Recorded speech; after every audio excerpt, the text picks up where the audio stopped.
Buenos días, mi nombre es Iván Aguirre García, soy estudiante del Máster en Dirección Pública y Liderazgo Institucional. El día de hoy presentaremos el trabajo titulado Participación Ciudadana en los Sistemas Proporcionales y Mayoritarios, correspondiente a la asignatura Gestión de la Información y Metodología para la Elaboración de Resultados, cuya profesora es la doctora Marta Ballesteros. Comenzaremos con el planteamiento del problema.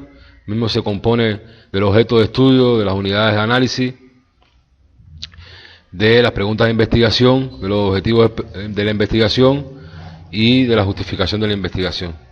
Iniciaremos con el objeto de la investigación, que es la participación ciudadana en las urnas entre los sistemas mayoritarios y los sistemas de representación proporcional.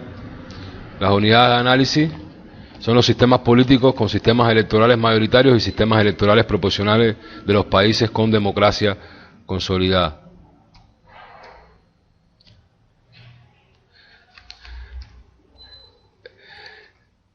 Nos planteamos las siguientes preguntas de investigación, es decir, cuyas respuestas debemos encontrar en el desarrollo de la misma.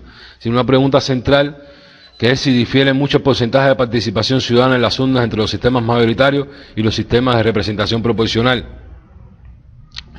Además, otras preguntas de investigación como son qué factores inducen al voto de los ciudadanos en los países con sistemas mayoritarios y los países con sistemas de representación proporcional, por qué difiere el porcentaje de participación en las urnas de los ciudadanos en los países con sistemas mayoritarios y los países con sistemas de representación proporcional,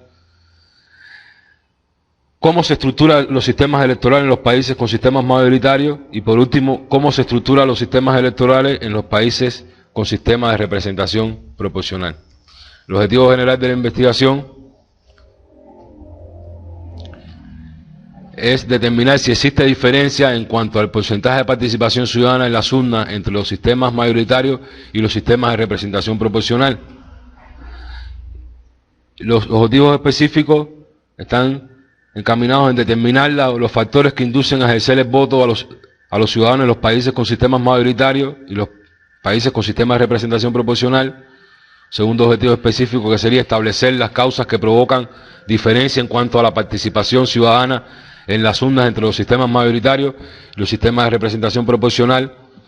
Tercer objetivo específico, que sería analizar las estructuras de los sistemas electorales de los países con sistemas mayoritarios.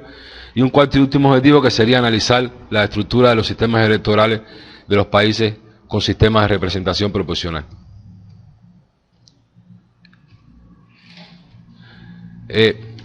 La investigación permitirá a los académicos, estudiantes e investigadores contar con una información fiable para futuros estudios sobre el tema. A su vez, servirá como base para que los estados cuenten con un termómetro sobre la implicación y resultados de su sistema electoral en comparación con los de otras democracias. Y por último, permitirá analizar de alguna manera la calidad de su democracia y el nivel de desafección política de los ciudadanos. El marco teórico de la investigación se enmarca en la teoría de la democracia y nos basamos en la definición del sistema electoral dada por Nolen. Para Nolen es un sistema electoral, es el proceso de conversión de votos en cargos ejecutivos y legislativos. A su vez, daremos algunas características tanto de los sistemas mayoritarios como de los sistemas de representación proporcional. En el caso de los sistemas mayoritarios, es decir, en los sistemas mayoritarios se favorece la hegemonía de dos partidos en el Parlamento.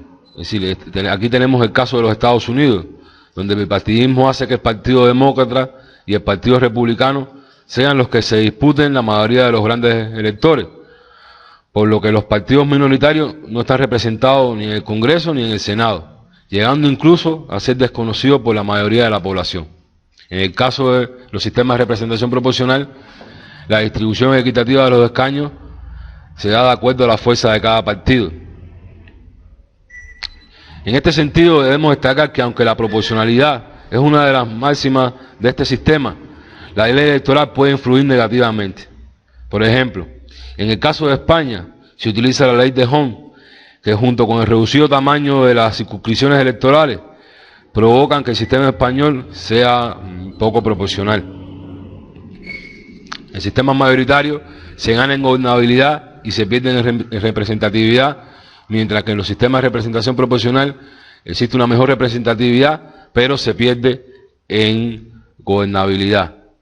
Es decir, aquí el poder ya no está en manos de un solo partido, sino que puede ser compartido, lo que facilita las situaciones de negociación y consenso. La gobernabilidad en estos casos es más complicada, es mucho más complicada, por lo que los gobiernos son más inestables y suele producirse adelantos electorales con más frecuencia que en países que utilizan sistemas mayoritarios. En el sistema mayoritario el control del gobierno está en un solo partido. En el caso de los sistemas de representación proporcional se refleja mejor la pluralidad. En los sistemas mayoritarios se genera cierta desafección política, ya que los ciudadanos tienen la sensación de que su voto se pierde en el sistema, es decir, sobre todo de aquellos que no están de acuerdo con ninguno de los partidos hegemónicos. Es decir, lo que acaba consiguiendo es que la gente no exprese con sinceridad su preferencia política y que además se fomente el voto estratégico, aquel que se vota a lo menos malo, aunque sea la opción no deseada.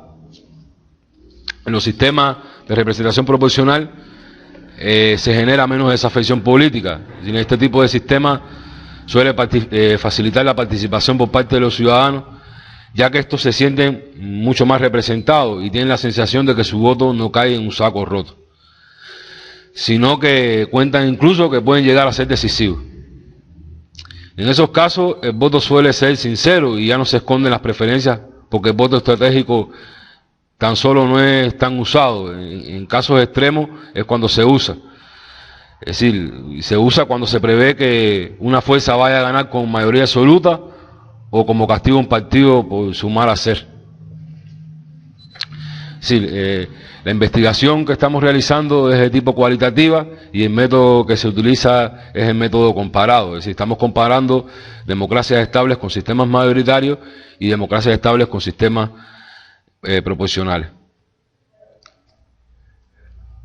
Nos planteamos la siguiente hipótesis de partida: las democracias con sistemas proporcionales registrarán porcentajes más altos de participación electoral que las que eligen sus asambleas legislativas a través de sistemas mayoritarios.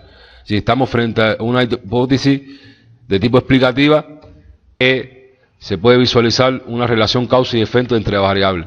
En este caso, la variable efecto o variable dependiente es el grado de participación electoral y la variable efecto o independiente es el nivel de proporcionalidad del sistema electoral. Estas dos variables están positivamente correlacionadas. Es decir, ¿qué quiere decir esto? Es decir, que en la medida en que el sistema electoral sea más proporcional, aumentará la participación electoral. Es decir, ahora pasaremos a la verificación de la hipótesis. Para ello nos basaremos en el informe Voting Terms from 1945 a 1997 del International Institute for Democracy and Electoral Assistance. Es decir, en esta tabla podemos observar que el porcentaje medio o promedio de participación de los sistemas proporcionales es un 72,2%, es decir, es mucho más alto que el de los países con sistemas mayoritarios, con solo un 57,4% de porcentaje medio de participación. Aunque es importante destacar que en los sistemas proporcionales estamos analizando 14 países, mientras en los sistemas mayoritarios estamos analizando solo 7 países, es decir, que hay una desproporción en cuanto al análisis. No obstante, podemos decir que la hipótesis de la investigación no es concluyente, porque podemos encontrar países como Nueva Zelanda, Australia y Reino Unido que, a pesar de ser sistemas electorales mayoritarios, presentan una alta participación electoral. En contraposición, existen otros países como Luxemburgo y Suiza con sistemas electorales proporcionales que muestran bajos niveles de participación electoral. En este sentido, podemos concluir que el sistema electoral no es condición necesaria ni suficiente para explicar el grado de participación ciudadana en las urnas, sino una de sus posibles causas. Es decir, otro elemento que sustenta nuestras conclusiones está relacionado con el hecho de que en algunos países, como por ejemplo Bélgica, la participación electoral es obligatoria, cuestión que puede influir en el nivel o grado de participación electoral de los ciudadanos. Como conclusiones, no se comprueba en su totalidad la hipótesis de partida, aunque no todos los países con sistemas proporcionales tienen mayor índice de participación que los países con sistemas mayoritarios. Estamos frente a un fenómeno multicasual, ya que además del sistema electoral existen otros factores como la forma de candidatura, la barrera mínima legal, la fórmula electoral e incluso la confianza del electorado en sus representantes y la distancia en el tiempo de las elecciones que pueden incidir en el índice de participación de los ciudadanos en las urnas. Espero la presentación haya resultado de su agrado. Muchas gracias.